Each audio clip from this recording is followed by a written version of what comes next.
திராவிட முன்னேற்றக் கழகத்தினுடைய மொழிக் கொள்கையில் பல குளறுபடிகள் உள்ளன. அந்த கடிதத்தில் இந்தி பேசாத மக்கள் விரும்பும் வரை ஆங்கிலமும் நீடிக்கும், இந்தி தலைமை ஆட்சி மொழியாக இருக்கும். நேரு உறுதிமொழியில் இந்தியை நிரந்தர ஆட்சி மொழியாக்குவதற்கு இடம் இருக்கு. இந்தி பேசாத மக்கள் விரும்பும் வரை ஆங்கிலம் துணைக்கு வருவதற்கு இடம் இருக்கு. தமிழ் எந்த இடத்துக்காவது வருவதற்கு ஏதாவது இடம் இருக்கா? அதனால இங்க முக்கியமான கேள்வி என்னன்னா, நேரு உறுதிமொழியை மோசடி என்று அம்பலப்படுத்த வேண்டிய திராவிட இயக்கம் அதை அம்பலப்படுத்த தவறிவிட்டது. கம்யூனிஸ்ட் கட்சி நடத்துனுச்சா? லெனினுடைய மொழிக் கொள்கை வேண்டும்ங்கிறதுக்காக இங்கே நடத்தியிருக்காங்களா? ஏதாவது இல்லையே, திமுக தான். அப்போ இந்த விழிப்பை ஏற்படுத்தி பாதுகாத்தது திமுக தான். இந்த பெருமை திமுகவைத்தான் சாரும். நான் சொன்ன குளறுபடிகள் ஒரு புறம் இருக்கு. அந்த ஜனவரி 26 இந்தி தனித்து அரியணை ஏறுகிற அந்த நாளை எதிர்த்து கருப்பு கொடி ஏற்றுமாறு போராட்ட அறிவிப்பு செய்தவர் அண்ணா தான். திமுக தான் அறிவிச்சிச்சு. இந்தியை ஆட்சி மொழியாக்குகிற அரசமைப்பு சட்டத்தினுடைய 17வது பகுதியை, அதனுடைய நகலை மதுரை தெப்பக்குளக்கரையில் காளிமுத்துவும் காமராசனும் தீயிட்டு கொளுத்தினார்கள். அதனால வேண்டி திமுகவுக்கு பங்கே இல்லை என்று சொல்வது முற்றிலும் தப்பு. அது வரலாற்றை மறைப்பது. திமுக தான் இதை நடத்தியது, வேறு யாருக்கும் பங்கில்லை என்று சொல்வதும் அதுவும் தவறானது. அப்படி போராடிய மாணவர்களில் ஒருவரான சீனிவாசன் தான் விருதுநகர் தொகுதியில் அனைத்து இந்திய காங்கிரஸ் தலைவர் காமராசரையே தோற்கடித்தார். காமராசரை தோற்கடித்ததை இன்னைக்கு பல பேர் வருத்தத்துக்குரிய செய்தியாக பேசுகிறாங்க. அது மகிழ்ச்சிக்குரிய செய்தி. தமிழ்நாட்டு மக்கள் இந்திய ஆதிபத்தியத்திற்கு கொடுத்த பதில் அடி அது. காமராசரை தோற்கடிக்க வேண்டும். ஜெர்மனியில் ஜெர்மன் முதற் பயில் மொழி, ஜெர்மன் தான் அனைத்து நிலைகளிலும் பயிற்று மொழி. பிரான்சில் பிரெஞ்சு முதற் பயில் மொழி, பிரெஞ்சு தான் அனைத்து நிலைகளிலும் பயிற்று மொழி. ஆங்கில பயிற்று மொழி கல்விக் கூடத்தை பிரான்சிலோ ஜெர்மனியிலோ நீங்கள் பார்க்க முடியாது, பின்லாந்தில் பார்க்க முடியாது. ஒரு மொழியாக ஆங்கிலத்தை கற்றுக்கொள்கிற வாய்ப்பு பிரான்சில் உண்டு. சீனாக்காரன் இங்கிலீஷ் கற்றுக்கிட்டு அமெரிக்கா போகிறான், நீங்கள் சைனீஸ் கற்றுக்கிட்டு சீனாவுக்கு போங்களேன், பாரடா உன் மாநில பரப்பை பார்க்கலாமே. நம்ம ஊரில் புகழ்பெற்ற கணித மேதை ராமானுஜம், ராமானுஜத்துக்கு இங்கிலீஷில் பாஸ் பண்ணவே முடியல. அந்த பள்ளிக்கூடத்தில் என்ன பண்ணாங்க, இவ்வளோ பெரிய கணக்கு மேதை, இங்கிலீஷ் வராட்டி பரவாயில்ல, நீ கணக்கில் மட்டும் படிச்சுக்கிட்டு போ என்று அவருக்கு வாய்ப்பு கொடுத்தாங்க. இல்லைன்னா அவர் கணித மேதை கிடைச்சிருக்க மாட்டார். தெரிந்து தன் குழந்தையை தமிழ் வழியில் படிக்க வைக்கிற வாய்ப்பு இருந்தும் ஆங்கில வழியில் படிக்க வைக்கிற பெற்றோர் குழந்தையின் வருங்காலத்தை சீரழிக்கிறார்கள், இந்த நாட்டின் வருங்காலத்தையும் சீரழிக்கிறார்கள் என்பது என்னுடைய குற்றச்சாட்டு. நம்ம காசில் படித்து நம்ம சோத்தை தின்னு நம்ம மக்கள் போடுகிற சாலையில் பயணம் செய்து கடைசியாக இந்த அறிவை தூக்கிக்கிட்டு நீங்கள் கலிஃபோர்னியாவுக்கு போவீங்க, வெளிநாடுகளுக்கு போய் அதை வித்துட்டு வருவீங்க. ஏன்னா நமக்கு இழப்பு இல்லை, நாட்டுக்கு இழப்பு இல்லை. அது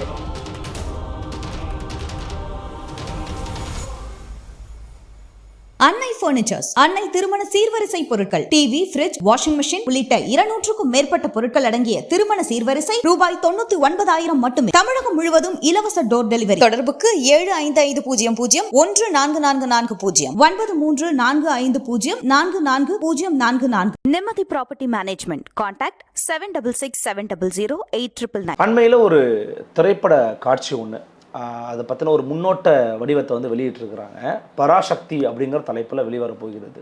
அந்த திரைப்படத்தினுடைய கதையாடல் என்ன அப்படின்னு பேசும்போது அதை பற்றின விவரங்கள், இன்னும் திரைப்படம் ரிலீஸ் ஆகலை, அதை பற்றி கருத்துக்களை திரைப்பட விமர்சகர்கள் சொல்லும்போது இது வந்து மொழிப்போரை பற்றிய, மொழிப்போரை அடிப்படையாக கொண்ட அந்த காலத்தினுடைய விஷயங்களை வெளிப்படுத்தக்கூடிய ஒரு திரைப்படமாக இருக்கும் அப்படின்றத சொன்னாங்க.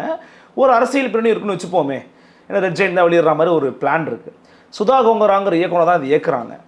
இப்போது இதில் வந்து ஒரு போஸ்டர் ரிலீஸ் பண்ணும்போது அஞ்சாமை திராவிடர் உடமையடா அப்படிங்கிறதுல நடிகர் சிவகார்த்திகனுடைய படத்துக்கு மேலே வந்து போட்டிருக்கிறாங்க. இப்போது ஒரு சில தமிழ் தேசிய செயற்பாடுகள் என்ன சொல்கிறாங்கன்னா, அந்த மொழிப்போருக்கும் திராவிட உடமையடான்னு சொல்கிறதுக்கும் என்ன சம்பந்தம் இருக்குன்னு ஒரு சாரார் கேட்குறாங்க. இன்னொரு சாரார் இல்லை, திராவிட கட்சிகளுக்கும் திராவிட இயக்கத்துக்கும் அதீத பங்கு முதல் மொழிப்போர்லேருந்தே வந்து இருக்குது, அவங்களுடைய இயக்கத்தின் காரணமாக தான் நடந்துச்சு அப்படின்னு சொல்கிறாங்க. நீங்கள் வரலாறு அறிந்த நபர், வரலாற்றை பயிற்றுக்கூடிய நபர், நீங்கள் எப்படி பார்க்குறீங்க இந்த வரலாறு? நான் ரொம்ப பல ஆண்டுகளுக்கு முன்பே முடியவில்லை மொழிப்போர்னு ஒரு புத்தகம் எழுதினேன். அதுலேயே நான் என்ன சொல்லுவேன், திராவிட முன்னேற்றக் கழகத்தினுடைய மொழிக் கொள்கையில் பல குளறுபடிகள் உள்ளன. அவர்கள் ஒரு கட்டத்தில் இந்தியை திணிக்கக்கூடாது. அன்னைக்கு 14 மொழிகள் அட்டவணையில் இருந்துச்சு, 8ஆம் அட்டவணையில் 14 தேசிய மொழிகளையும் நாட்டின் ஆட்சி மொழிகள் ஆக்கணும். அண்ணா நாடாளுமன்ற மாநிலங்களவையில் இதை பேசியிருக்கிறார். அதுக்கான கருத்துக்களுக்கு பதில் சொல்லியிருக்கார், எதிர்கருத்துக்களுக்கு பதில் சொல்லியிருக்கார். ஆனால் அதே நேரத்தில் இந்தியோடு கூட ஆங்கிலத்தை துணை ஆட்சி மொழியாக வைத்துக்கொள்வதாக நேரு ஒரு வாக்குறுதி கொடுப்பதற்கே திராவிட முன்னேற்ற கழகத்தினுடைய போராட்டம் ஒரு காரணமாக இருந்துச்சு. 57க்கும் 62க்கும் இடையில் 2 நாடாளுமன்ற உறுப்பினர்கள் தான் திமுகவுக்கு இருந்தாங்க. அவர்களில் ஒருவர் ஈவேகி சம்பத். அவர் பேசியதற்கு பிறகு அவருக்கு நேரு ஒரு கடிதம் எழுதினார். அந்த கடிதத்தில் இந்தி பேசாத மக்கள் விரும்பும் வரை ஆங்கிலமும் நீடிக்கும். இந்தி தலைமை ஆட்சி மொழியாக இருக்கும் 65 ஜனவரி 26 தொடங்கி. துணை ஆட்சி மொழியாக ஆங்கிலமும் நீடிக்கும். இது ஏற்கனவே அரசமைப்பு சட்டத்திலையும் இதற்கான இடம் இருக்குது. அதை உறுதிமொழியாக கொடுக்குறார். ஆமாம். 1963 ஆட்சி மொழி சட்டம் நிறைவேற்றி அதுலேயும் இதை கொடுக்குறாங்க. இந்திய ஆட்சி மொழியாக இருக்கும், ஆங்கிலம் துணை ஆட்சி மொழியாக இருக்கும். ஒரு கேள்வி இருக்கு, தமிழ் உள்ளிட்ட அனைத்து மொழிகளும் ஆட்சி மொழிகள் ஆக வேண்டும் என்பதுதான் அண்ணா சொன்னது போல, திமுக சொன்னது போல திராவிட முன்னேற்ற கழகத்தின் குறிக்கோள் என்றால் நேருவோட இந்த உறுதிமொழியை எப்படி ஏற்றுக்கொள்ள முடியும்? நேரு உறுதிமொழியில் இந்தியை நிரந்தர ஆட்சி மொழியாக்குவதற்கு இடம் இருக்கு. இந்தி பேசாத மக்கள் விரும்பும் வரை ஆங்கிலம் துணைக்கு வருவதற்கு இடம் இருக்கு. தமிழ் எந்த இடத்துக்காவது வருவதற்கு ஏதாவது இடம் இருக்கா? மாநிலத்துக்குள்ள ஆட்சி மொழியாக கொண்டு வர முடியும். இல்லை, மாநிலத்துக்குள்ள ஆட்சி மொழி அவங்கள கேட்கவே வேண்டாம். 1956 தமிழ் ஆட்சி மொழி சட்டம் இயற்றியாச்சு. ஆனால் அதுலேயும் ஒரு சிக்கல் என்னன்னா, தமிழும் ஆட்சி மொழியாக வர்றதுக்கு தான் அது வழிவகை செய்த தவிர ஆங்கிலத்தை நீக்கிட்டு தமிழ் அந்த இடத்துல வைக்கிறதுக்கு அது வழி செய்யலை. தமிழும் ஆட்சி மொழி, தமிழும் ஆட்சி மொழியாக, தமிழிலும் அர்ச்சனை செய்ய. அதுக்கு ஒரு காரணம் என்னன்னா, இந்திய ஆட்சி மொழி கொள்கைக்கு ஒரு பகுதியாக தான் ஒரு மாநில ஆட்சி மொழி கொள்கை இருக்க முடியும். ஓகே. இப்போ சென்னை உயர்நீதிமன்றத்தை தமிழை பயன்படுத்த முடியலையே, ஏன்னா அரசமைப்பு சட்டத்தை தானே காட்டுறாங்க. அதனால் இங்கே முக்கியமான கேள்வி என்னன்னா, நேரு உறுதிமொழியை மோசடி என்று அம்பலப்படுத்த வேண்டிய திராவிட இயக்கம் அதை அம்பலப்படுத்த தவறிவிட்டது. நேரு உறுதிமொழியை ஏற்றுக்கொண்டாலே ஒரு நாளும் தமிழ் ஆட்சி மொழியாக வராமல் இருப்பதை ஒத்துக்கொள்றது அர்த்தம். வேற என்ன அர்த்தம் இருக்கு? இந்தி நிரந்தரமாக இருக்கும், ஆங்கிலம் துணைக்கு வரும். எப்படி? தற்காலிகமாக வரும்.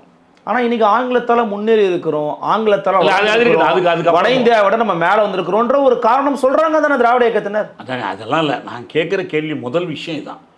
நேரு உறுதிமொழியை வலியுறுத்தி எப்படி நீங்கள் ஏற்றுக்கொண்டீர்கள்னு நான் கேட்குறேன். நேரு உறுதிமொழி மோசடி இன்னைக்கு இருக்கிற திமுக சொல்லுதா?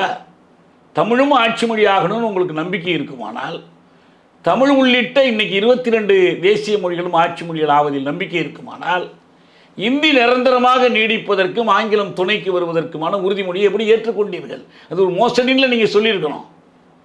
இது ஒரு குறை. ஆனால் எல்லா குறைகளும் இருந்தாலும் இந்தியை அரியணை ஏற்றுவதற்கான முயற்சிகள், அதனுடைய பல்வேறு படிநிலைகள், இந்த ஒவ்வொரு படிநிலையிலும் அதை எதிர்த்து அம்பலமாக்கி அதை பற்றி விழிப்பூட்டிய மாநாடுகள், நிகழ்ச்சிகள், கருத்தரங்குகளை தொடர்ந்து நடத்திய ஒரே ஒரு அரசியல் இயக்கம் திராவிட முன்னேற்ற கழகம் தான். கம்யூனிஸ்ட் கட்சி நடத்துனுச்சா? லெனினுடைய மொழிக் கொள்கை வேண்டும்ங்கிறதுக்காக இங்கே நடத்தியிருக்காங்களா? ஏதாவது இல்லையே. இல்லை, திமுக தான். அப்போ இந்த விழிப்பை ஏற்படுத்தி பாதுகாத்தது திமுக தான். இந்த பெருமை திமுகவைத்தான் சாரும். நான் சொன்ன குளறுபடிகள் ஒரு புறம் இருக்கு, அதை எப்போனாலும் சரி பண்ணலாம். அவங்க சரி பண்ணிக்கலங்கிறது வேற செய்தி. ஆனால் இந்த குளறுபடிகள் இருந்தாலும் இந்திக்கு எதிரான ஒரு விழிப்புணர்வை, இந்தி திணிப்புக்கு எதிரான விழிப்புணர்வை திமுக தான் செய்தது. 63 ஆட்சி மொழி சட்டத்தின் போதும் அண்ணா தான் அங்கிருந்து வாதிட்டார். எப்படி ஆங்கிலம் நீடிக்கலாமா, நீடிக்க வேண்டுமா என்பதை பற்றியெல்லாம் மேயா ஷல்லா இந்த விவாதம் பூரா அங்கே தான் நடந்துச்சு. அதனால் அது ஒன்றும் தப்பு இல்லை. 65 ஜனவரி 26 நாள் குறிக்கப்படுது இந்திய ஆட்சி மொழி ஆக்குவதற்கு. அந்த ஜனவரி 26 இந்தி தனித்து அரியணை ஏறுகிற அந்த நாளை எதிர்த்து கருப்பு கொடி ஏற்றுமாறு போராட்ட அறிவிப்பு செய்தவர் அண்ணா தான். திமுக தான் அறிவிச்சிச்சு, வேற எந்த கட்சி அறிவிச்சிச்சு? யாரும் அறிவிக்கலையே. மாப்போசியோட தமிழரசு கழகம் அறிவிச்சுதா? ஆயத்தினாருடைய நாம் தமிழர் கட்சி அறிவிச்சிச்சா? எதுவுமே இல்லையே. அண்ணா தானே அறிவித்தார், வேறு எந்த அமைப்பு அறிவிச்சிச்சு? அதை ஒட்டி தானே எஸ் ராஜேந்திரன் வீட்டில் கருப்பு கொடி ஏற்றுனதுக்காக அவர் வீட்டு மீது தாக்குதல் நடந்துச்சு.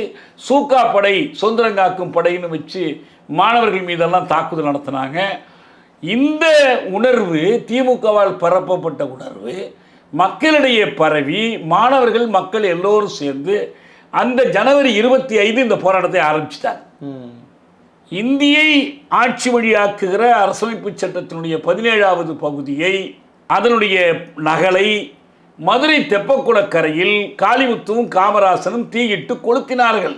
திமுக இதை கொளுத்தணுங்கிற போராட்டத்தை பல முறை நடத்தியிருக்குது. அதற்கு பிறகும் முன்னால் எல்லா கடத்திலையும் நடத்தியிருக்கு. இந்த 17வது பகுதியை எதிர்த்து தன்னெழுச்சியாக மாணவர்கள் பொதுமக்கள் போராடினாங்க. மாணவர் போராட்ட குழுவில் காங்கிரஸ் ஆதரவு மாணவர்களும் இருந்தாங்க.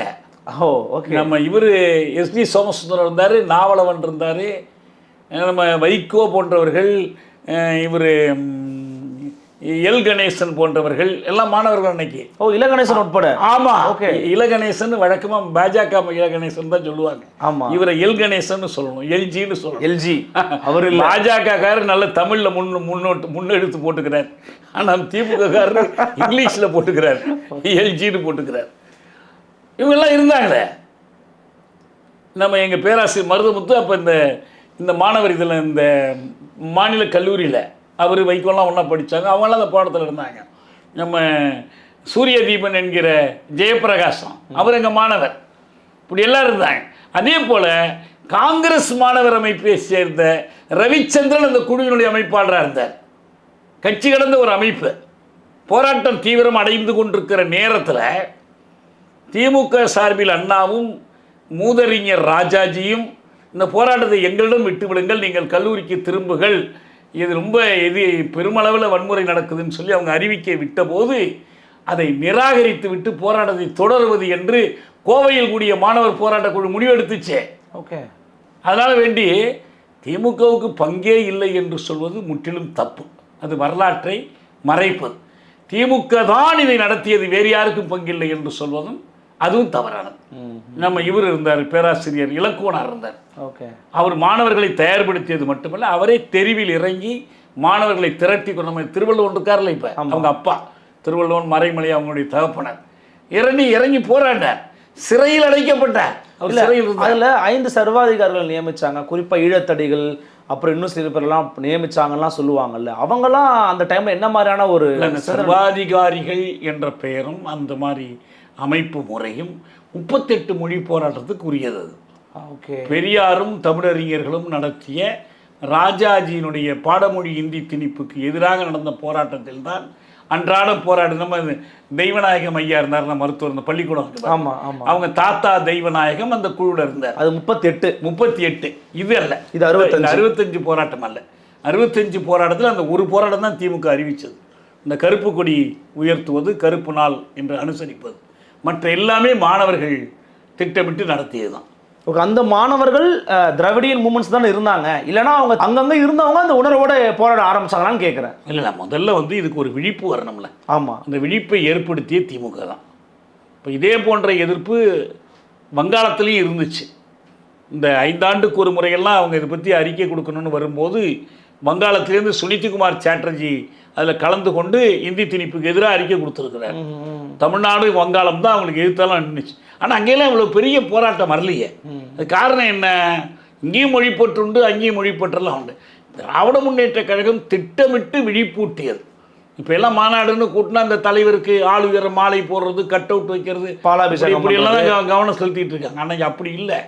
ஒவ்வொரு மாநாடும் அரசமைப்பு சட்டத்தின் 17வது பகுதியை பற்றி விழிப்பூட்டியது. இந்தி திணிப்புக்கு எதிராக தலைவர்கள் முழக்கமிட்டார்கள், கவிஞர்கள் பாவிசைத்தார்கள்.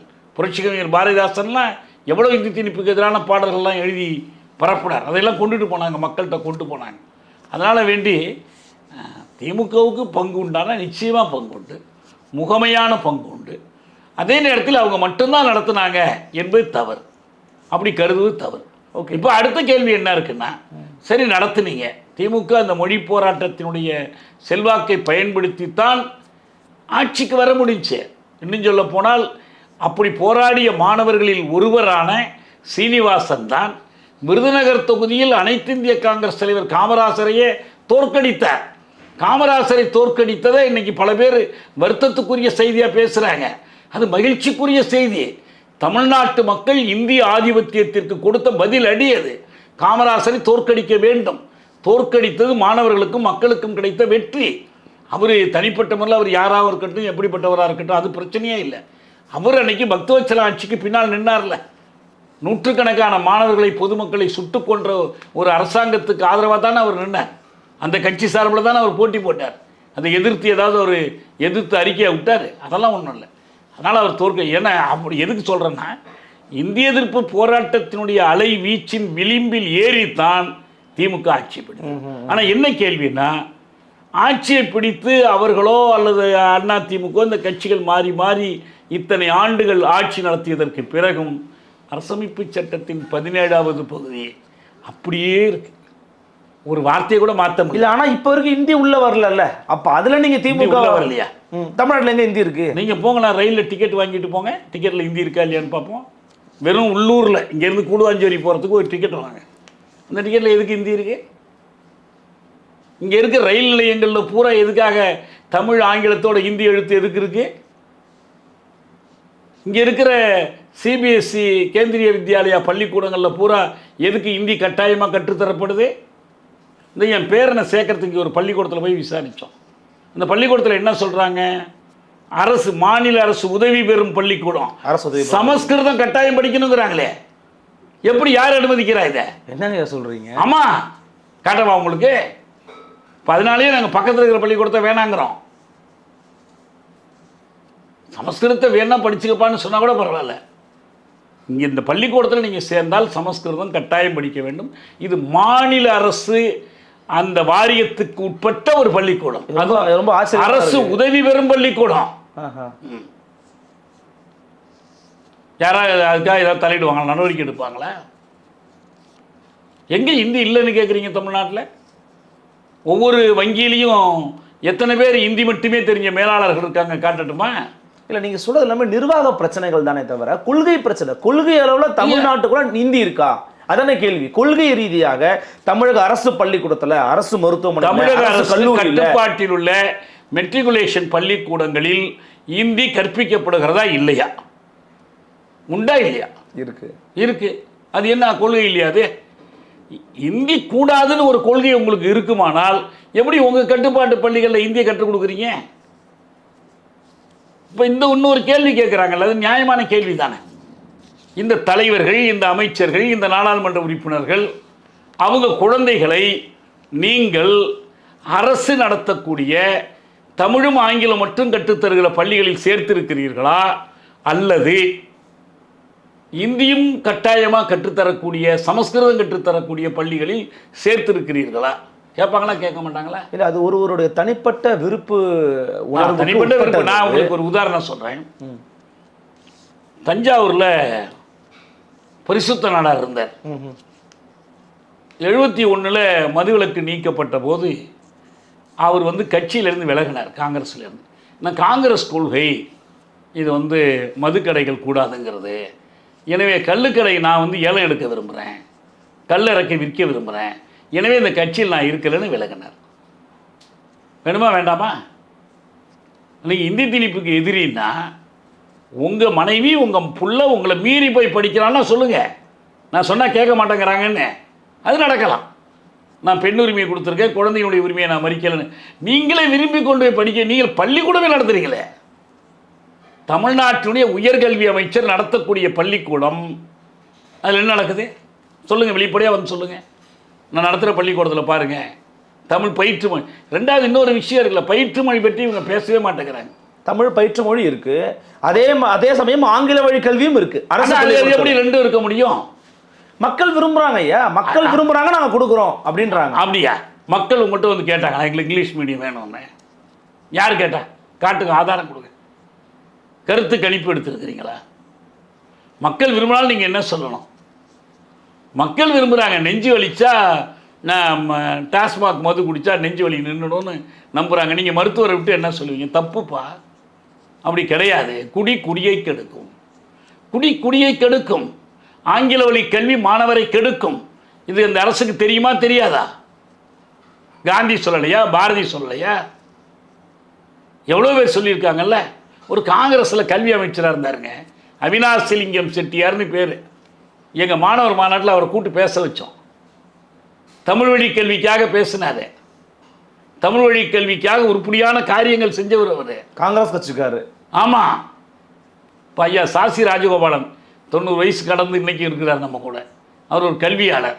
அவரை கேளுங்க, தமிழ் வழி கல்வி வேணுமா வேண்டாமான்னு. வசதிதேவியை கேளுங்க, கல்வியாளரை கேளுங்க. யார் எந்த மக்கள் விரும்புகிறாங்க? நீங்களே சேர்ந்து அந்த மயக்கத்தை ஏன் வளர்க்குறீங்க?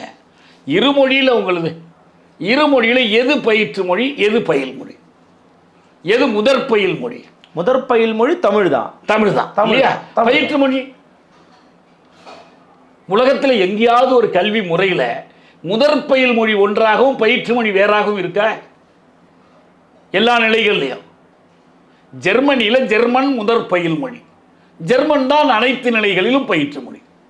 பிரான்சில் பிரெஞ்சு முதற் பயில் மொழி, பிரெஞ்சு தான் அனைத்து நிலைகளிலும் பயிற்று மொழி. ஆங்கில பயிற்று மொழி கல்வி கூடத்தை பிரான்சிலோ ஜெர்மனியிலோ நீங்கள் பார்க்க முடியாது, பின்லாந்தில் பார்க்க முடியாது. ஒரு மொழியாக ஆங்கிலத்தை கற்றுக்கொள்கிற வாய்ப்பு பிரான்சில் உண்டு. அவங்க ஏதாவது ஒரு ஐரோப்பிய மொழின்னு சொன்னால் நிறைய பேர் ஆங்கிலத்தை தேர்ந்தெடுக்கிறாங்க, கற்றுக் கொடுக்குறாங்க, தப்பு கிடையாது. ஆனால் பயிற்று மொழியாக அது ஆங்கிலம் வரல கிடையாது. நீங்கள் உலகத்தில் அதிகம் பேர் வெளிநாடுகளுக்கெல்லாம் போய் பொழைச்சிக்கிறாங்கன்னு மேண்ட்ரின் கற்றுக் கொடுங்க. இப்போ சிங்கப்பூரில் நம்ம தமிழ் குழந்தைகள் உட்பட மேண்ட்ரின் விரும்பி கற்றுக்கிறாங்க. ஏன்னா சீனாவுக்கான வாய்ப்பு இருக்குது. இப்போ இங்கே இல்லையா அந்த வாய்ப்பு இல்லையா? இங்கேருந்து போக முடியாத? போகலாம், தாராளமாக போகலாம்ல. சீனாக்காரன் இங்கிலீஷ் கற்றுக்கிட்டு அமெரிக்கா போகிறான், நீங்கள் சைனீஸ் கற்றுக்கிட்டு சீனாவுக்கு போங்களேன். பாரடா உன் மாநில பரப்பை பார்க்கலாமே. ஆங்கிலேய காலனி நாடு நம்ம இருந்ததுனால ஆங்கிலம் தொத்திக்கிட்டே வருது. ஏதாவது ஒரு கட்டத்தில் அதை விட்டு வெளியே வரணும்ல. அதனுடைய பயன்பாட்டை அறிவியல் வகையில் வரைமுறைக்குட்படுத்தணும்ல. இல்லை, அதனால் நான் இழந்தது தான் ஒன்று இருக்கணும்ல. இப்போ என்னுடைய பாதை தவறானது நீங்கள் சொல்கிறீங்கன்னா அதனால் நான் இழந்தது தான் ஒன்று இருக்கணும். நான் இதெல்லாம் இழந்துட்டேங்க, இதெல்லாம் போயிருச்சுங்க, இதெல்லாம் நான் பறி கொடுத்துட்டேன்னு சொல்லணும். எதுலையுமே பறி கொடுப்பாங்க. எல்லா வகையிலும் உயர்வு, தொழில் ரீதியா, கல்வி ரீதியா, மனித அறிவு ரீதியா உயர்ந்து தானே இருக்கும். அப்போ நம்ம என்ன இழந்துட்டோம்? ஆங்கில வழி கல்வியில் படித்து அறிவியல் கண்டுபிடிப்புகளை செய்தவர்கள் யார் சொல்லுங்க? இதே தமிழ்நாட்டில் மயில் சாய் அண்ணாதுரை உருவாகலையா? ஆமாம், ஏன்னா அவர் தமிழ் வழி கல்வியில் படித்தவர். நீங்கள் சொல்கிற உதாரணம் பூராவுமே தமிழ் வழி கல்வி. அவங்க தமிழ் வழி கல்வியில் படித்தவங்க, தமிழ் வழி கல்வியை வலியுறுத்தினவங்க. இப்போ ஆல்பர்ட் ஐன்ஸ்டீன் இருந்தார். அவருடைய ஆய்வுரையை ஜெர்மன் மொழியில் எழுதினார், அவருடைய தாய்மொழியில் எழுதினார். அவர் அந்த இயற்பியல்னு சொல்லப்படுகிற ஃபிசிக்ஸ், பூதியியல் துறையில் வல்லவர், வானவியல் துறையில் வல்லவர். ஆனால் கணக்கு போதாது. கூடவே ஒரு கணித ஆசிரியர் வைத்து கொண்டு தான் அவர் ஆய்வுகளை செய்தார். நம்ம ஊரில் புகழ்பெற்ற கணித மேதை ராமானுஜத்துக்கு இங்கிலீஷில் பாஸ் பண்ணவே முடியல. அந்த பள்ளிக்கூடத்தில் என்ன பண்ணாங்க, இவ்வளோ பெரிய கணக்கு மேதை, இங்கிலீஷ் வராட்டி பரவாயில்ல, நீ கணக்கில் மட்டும் படிச்சுக்கிட்டு போ என்று அவருக்கு வாய்ப்பு கொடுத்தாங்க. இல்லைன்னா அவர் கணித மேதை கிடைச்சிருக்க மாட்டார். இங்கிலீஷ் அறிவு தான் அறிவுன்னா. ஆங்கில அறிவு என்பது ஒரு மொழி அறிவு, அதுவே முழு அறிவு அல்ல. ஒரு மூடத்தனத்தை எல்லாரும் சேர்ந்து பரப்பிட்டு இருக்கிறீங்களே. ஒரு ஆங்கிலத்தை முழுமையாக தெரிந்து கொள்ளாதவர்கள் தான் இந்த மூடத்தனத்தை பரப்புறாங்க. ஆங்கிலமும் அரைகுறையாக இருக்கிறாங்க, தமிழ்லையும் நம்மளுடைய பெற்றோருக்கு இருக்கிற குறை இருக்கு பாருங்க. குழந்தைக்கு சரியாக இங்கிலீஷ் வரலன்னா காரணமே இங்கிலீஷ் மீடியம் தாங்க. இதை நல்லா புரிஞ்சுக்கிடுங்க. பெரிய இங்கிலீஷ் மீடியம் இல்லைன்னா நல்லா இங்கிலீஷ் வருங்க. இல்லை, இங்கிலீஷ் நான் இங்கிலீஷ் மீடியத்தில் படிச்சிருந்தானே எனக்கு இங்கிலீஷே வந்திருக்கேன். ஆமாம், நான் தமிழில் படித்தேன், தமிழை அடிப்படையாக கொண்டு ஆங்கிலத்தை கற்றுக்கொண்டேன். அதுதானே வரும். அதான் இயற்கையும் கூட. அதான் இயற்கை, அதானே இயற்கை. நீங்கள் இதான இயல்பாக வரக்கூடிய முறை. இல்லை, பிடிஆர் பழனிவேல்ராஜன் சொல்கிறார், எங்கள் பிள்ளைங்க 2 பேருமே இருமொழி கொள்கையில் படித்தாங்கங்கிறார். ரைட்டுங்க ஐயா, அந்த இருமொழி கொள்கையில் எது பயிற்று மொழியாக வச்சுருந்தாங்க சொல்லுங்கள். நான் கேட்குறேன், நீங்கள் அமைச்சர்கள் அவங்கெல்லாம் ஒரு 30 குடும்பத்தை பற்றியெல்லாம் ஏன் கவலைப்படுறீங்க? வேணாம், கவலைப்பட வேணாம், விட்டுருவோம், அவங்க சீரழிஞ்சு போகட்டும். தெரிந்து தன் குழந்தையை தமிழ் வழியில் படிக்க வைக்கிற வாய்ப்பு இருந்தும் ஆங்கில வழியில் படிக்க வைக்கிற பெற்றோர் குழந்தையின் வருங்காலத்தை சீரழிக்கிறார்கள், இந்த நாட்டின் வருங்காலத்தையும் சீரழிக்கிறார்கள் என்பது என்னுடைய குற்றச்சாட்டு. எப்படியோ போடும். ஆனால் நான் கேட்குறேன், நீங்கள் சொல்கிறீங்களே 2 மொழி, அதில் எதுங்கய்யா பயிற்று மொழி? எந்த மீடியத்தில் படித்தாங்கன்னு சொல்லுங்கள். ஒருவேளை அமெரிக்காவில் படிச்சிருந்தா இங்கிலீஷ் மீடியத்தில் தான் படிச்சிருக்கணும், வேறு வழி இல்லை. ஆனால் இங்கே என்ன மீடியம்? தமிழ் வழி படிக்கலாமே. படிக்கலாமே. ஏன் அதை நியாயப்படுத்துறீங்க? தமிழ் வழியில் படிச்சிருந்தால் நான் மகிழ்ச்சி அடைவேன். எனக்கு தெரிஞ்சு கலிஃபோர்னியாவில் ஒரு நண்பர் என்ன பண்ணார், தமிழ் வழியில் படிக்க வைக்கணுன்றதுக்காக கோயம்புத்தூரில் கொண்டு வந்து பள்ளிக்கூடத்தில் சேர்த்தாரு. தமிழ் வழி கல்வி எங்கன்னு இருக்குன்னு பார்த்து கல்வித்துறையில் ஒரு பெரும் பணியாற்றியவங்க தமிழ்நாட்டில் வந்து ஜெசுயிட்ஸ் சேஸ் சபையினர் அவங்க தமிழ் வழி கல்வியை வலியுறுத்துகிறாங்க. லயோலா கல்லூரி அவங்க நடத்துறது. அதனுடைய பவள விழாவில் நான் போய் பேசணுங்க தமிழ் வழி கல்வி பற்றி. லயோலா கல்லூரியில் நான் ஒரு பட்டம் கூட வாங்காதவன், என்னை கூட்டு பேச சொன்னாங்க. பேர்களையே அவங்க அழகாக புனித வள்ளனார் கல்லூரின்னு தான் சொல்கிறாங்க. செயின்ட் ஜோசப்பை அவங்களுக்கு தெரியுது, தமிழ் வழி கல்வியினுடைய அருமை தெரியுது. எப்படி உங்களுக்கு அறியாமல் போச்சு? இல்லை, அரசு என்ன பண்ணியிருக்கணும்? இதெல்லாம் பண்ணியிருந்துருக்கலாம். நான் முதல் விஷயம் சொல்கிறேன், அரசு தன் கொள்கையை சொல்லட்டும், அப்புறம் செயல்படுத்துறது. இருமொழி கொள்கை தான் சார் கொள்கைன்ற. இருமொழி கொள்கையே இல்லையே. அதான் இருமொழி கொள்கை எனக்கு தெளிவாக தெரியலையே. எது பயிற்று மொழின்னு கேட்குறேன். எது பயிற்று மொழியாக இருக்க வேண்டும் என்பது உங்கள் பார்வை. அப்போ நீங்கள் என்ன சொல்கிறீங்கன்னா தமிழ் மட்டும்தான் பயிற்று மொழியாக இருக்கணும் நீங்கள் சொல்ல வரீங்க. பயிற்று மொழி தமிழ் மட்டும்தான். இருங்க, அப்போ நீங்கள் வந்து தொழில்நுட்ப கல்லூரியை மாற்றணும், பொறியியல் கல்லூரியில் மாற்றணும், மருத்துவத்தை மாற்றணும். அண்ணா பல்கலைக்கழகத்தில் துணைவேந்தராக இருந்தவர் யாருங்க நீண்ட காலம்? அனந்தகிருஷ்ணன் தானே. அவர் என்னங்க சொன்னார்? இப்போ நாங்கள் மொழிபெயர்த்து வெளியிட்ட கால வரலாற்று சுருக்கத்தை வெளியிடுறதுக்கு வந்தார். நாங்கள் பல ஆண்டுகளாக தீர்க்க முடியாத சிக்கல்கள் எல்லாம் நீங்கள் தீர்த்து வச்சிருக்கிறீங்க இந்த தமிழாக்கத்தில்னு சொன்னார். அவர் தெளிவாக சொன்னார். பல்கலைக்கழகத்தில் கல்லூரியில் இப்போ கூட இருக்குது, ஒரு பகுதி இருக்குன்னு நினைக்கிறேன். ரொம்ப சிறு பகுதி அது. அதான் அதுக்கு அரசு கருணாநிதி ஐயா கொண்டு வந்தது. அது அரசு ஊக்கம் கொடுக்கணும், ஆசிரியர்களை பயிற்றுவிக்கணும், ஒரு சில துறைகளையாவது தமிழில் வந்தால் தான் படிக்க முடியுங்கிற ஒரு கட்டாயத்தை உருவாக்கணும். அப்போ வேலை வாய்ப்பு ஏன் வேலை வாய்ப்பு என்ன பண்ணணுங்கிறீங்க? இல்லை, பொறியியல் துறை. அதான் பொறியியல் தமிழ்நாட்டில் பொறியியல் வேலை வாய்ப்பே இல்லை. இயந்திரவியல் துறை, அதான் எல்லா துறைகளுக்கும் கேட்குறேன். எல்லா துறைகளுக்கும் தமிழ்நாட்டில் வேலை வாய்ப்பை உருவாக்கணும். வேலை வாய்ப்பு இல்லை என்றால் வெளிநாடுகளுக்கு ஏற்றுமதி செய்வது தான் உங்களுடைய வேலையில்லா திண்டாட்டத்தை போக்குவதற்கு நீங்கள் கண்டுபிடிச்சிருக்கிற வழியா? அதுக்கு பிரெயின் ட்ரெயினில் பேர்.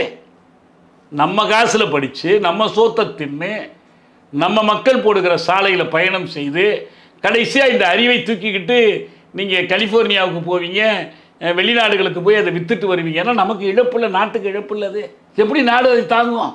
நம்ம எதுக்கு இழக்கணும்?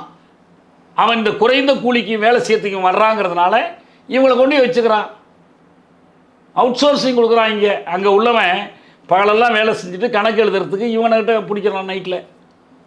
ஏன்? அங்கே கூலி அதிகம், அவ்வளோ கூலி கொடுக்க வேண்டாங்கிறதுக்காக நம்ம கூலி அடிமைகளாக வச்சுருக்கிறான், கொத்தடிமைகளாக்கிட்டான். இது எப்படி நமக்கு பயன்படும்? அப்போ அரசுக்கு வந்து இப்போது வரைக்கும் சரியான மொழிக் கொள்கை தமிழ்நாட்டில் இல்லைங்கிறது உங்கள் கருத்து? அதாங்க, கல்விக் கொள்கையும் இல்லை. கல்விக் கொள்கை இருந்தால் தானே மொழிக் கொள்கை வரும். நான் பல முறை சொல்லிட்டேன், தமிழ்நாடு அரசு 2 கல்வி அமைச்சர்களை கொண்டிருக்கிறது. பள்ளிக்கல்வித்துறை, உயர்கல்வித்துறை. ஆமாம், கல்வி செயலர்கள் இருக்காங்க, கல்வி அலுவலகங்கள், பெரிய பெரிய கட்டடங்கள் இருக்கு, கல்வி அலுவலர்களுக்கான வசதிகள் இருக்கு. உண்மை. லட்சம் ரூபாய் சம்பளம் வாங்குற பேராசிரியர்கள் இருக்கிறாங்க, 15,000 ரூபாய் சம்பளம் வாங்கக்கூடிய கௌரவம் இல்லாத கௌரவ விரிவுரையாளர்களும் இருக்கிறாங்க. எல்லா கொடுமைகளும் நடந்துக்கிட்டு இருக்கு. இந்த கல்வித்துறையில் இவ்வளவும் இருக்கிற அரசிடம் எது மட்டும் இல்லைன்னா கல்விக் கொள்கை இல்லை. கொள்கையே இல்லை. ஆமாம், இப்போ கல்விக் கொள்கை வகுக்கிறோடு 2021 பட்ஜெட்டை அறிவிக்கும் போது அறிவிச்சார்ல பிடிஆர் பாண்டியராஜா, தமிழ்நாட்டுக்கென்று தனித்துவமான கல்விக் கொள்கை. இந்த கல்விக் கொள்கையை வடிவமைச்சு கொடுத்துட்டாங்கன்னு வெளியில் வரல. ஏன் வச்சிருக்கிறீங்க? எப்போ கொண்டு வர போறீங்க அதை? கல்விக் கொள்கை வகுக்கிற குழுவில் இருந்த ஜவஹர் நேசன் இவங்க ஒழுங்காக கல்விக் கொள்கை வகுக்க விட மாட்டேங்கிறாங்க. இந்த இந்திய ஆட்சிப்பணி அதிகாரிகள் போடுறது தான் கட்டளையாக இருக்குது. எல்லா குற்றச்சாட்டையும் சொல்லிட்டு வெளியில் வந்துட்டார்ல, அவர் சொல்கிறல தப்புங்க. இந்த பாருங்க எங்கள் கல்விக் கொள்கை கொண்டது போகிறா இருக்குங்க அப்படின்னு காமிக்கலாமே. ஏன் அதை வெளியிடாமல் வச்சுருக்கிறீங்க? எப்போ வெளியிட போகிறீங்க? கடைசி பட்ஜெட்டும் வந்துருச்சு இந்த 5 வருஷத்தில். அடுத்த ஆண்டு தேர்தல். உங்களுக்கு அதில் அக்கறை இல்லையே. இந்திய அரசு ஒரு கல்விக் கொள்கை வச்சுருக்காங்க, அது தேசிய கல்விக் கொள்கை. ஏற்கனவே 68 வந்துச்சு, 86 வந்துச்சு, அப்புறம் இடையில திருத்தப்பட்ட கொள்கை. இந்திய தேசிய கல்விக் கொள்கைக்கு எந்த கொள்கையால் பதில் சொல்ல முடியும்? தமிழ் தேசிய கல்விக் கொள்கை பதில் சொல்ல முடியும். அப்படி சொல்லுங்க. ஆமாம், சரி, தேசியன்னு சொன்னால் ஷா கோவிச்சுக்குவாருன்னா நீங்கள் மாநிலன்னு சொல்லுங்கள். ஓகே, உங்கள் மாநில கல்விக் கொள்கை எங்கே? இந்திய தேசிய கல்விக் கொள்கையினுடைய மறுபதிப்பு அவங்க மாநில கல்விக் கொள்கை. அப்படிதான் நமக்கு ஐயுற வேண்டியிருக்கு. இப்போ கல்விக் கொள்கையே இல்லாமல் நீங்கள் எப்படி தேசிய கல்விக் கொள்கையை எடுத்து எப்படி போராட போறீங்க? இந்தி என்பது ஒரு சிக்கல், அதுவே முழு சிக்கல் அல்ல. ரொம்ப முக்கியமான அது மட்டும் இல்லாமல் ஒரு ஆழமான தெளிவான ஒரு விளக்கத்தை கொடுத்தீங்க. பொறுத்திருந்து பார்க்கலாம் தமிழக அரசு என்ன பதிலை கொடுக்கிறது என்று எங்களுக்காக ஒரு வருகனையும் மிக்க நன்றி. நன்றி.